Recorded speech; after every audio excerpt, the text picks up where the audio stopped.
Silicon ಸಿಟಿಯಲ್ಲಿ night life ದುನಿಯಾ ಆರಂಭಕ್ಕೆ green signal ಸಿಕ್ಕಿದೆ. ಬೆಂಗಳೂರಿಗರ ಬಹುದಿನದ ಬೇಡಿಕೆ ಈಡೇರಿಸಿದ್ದಾರೆ ಸಿಎಂ ಸಿದ್ದರಾಮಯ್ಯ. ಹಾಗಾದ್ರೆ ಬೆಂಗಳೂರಿನಲ್ಲಿ ನೈಟ್ ಲೈಫ್ನಿಂದ ಆಗೋ ಅನುಕೂಲ ಏನು, ಅನಾನುಕೂಲ ಏನು, ಎಲ್ಲದರ ಡೀಟೇಲ್ಸ್ ತೋರಿಸ್ತಾ ಹೋಗ್ತೀವಿ, ನೀವೇ ನೋಡಿ.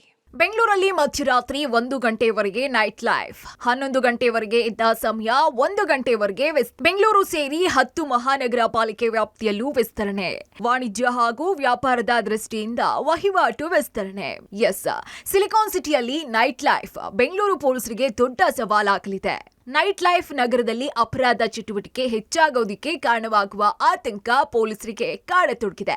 ಹಾಗಾಗಿ ಹಲವು ಬಾರಿ ಪೊಲೀಸರಿಗೆ ನೈಟ್ ಲೈಫ್ ಬಗ್ಗೆ ಅನುಮತಿ ಕೊಡೋದಕ್ಕೆ ಮನವಿ ಮಾಡಿದ್ರು ಪೊಲೀಸರು ನಿರಾಕರಿಸಿದ್ರು. ಇಂದಿನ ಬಜೆಟ್ನಲ್ಲಿ ಸಿಎಂ ಸಿದ್ದರಾಮಯ್ಯ ನೈಟ್ ಲೈಫ್ ಮುನ್ಸೂಚನೆಯನ್ನ ರಾಜ್ಯ ಬಜೆಟ್ನಲ್ಲಿ ಸೂಚನೆ ನೀಡಿದ್ದಾರೆ. ಬೆಂಗಳೂರು ಹಾಗೂ 10 ಮಹಾನಗರ ಪಾಲಿಕೆಗಳಲ್ಲಿ ವಾಣಿಜ್ಯ ಹಾಗೂ ವ್ಯಾಪಾರದ ದೃಷ್ಟಿಯಿಂದ ರಾತ್ರಿ ವೇಳೆ ವ್ಯಾಪಾರ ವಹಿವಾಟಿನ ಸಮಯವನ್ನ ವಿಸ್ತರಣೆ ಮಾಡಿದ್ದಾರೆ.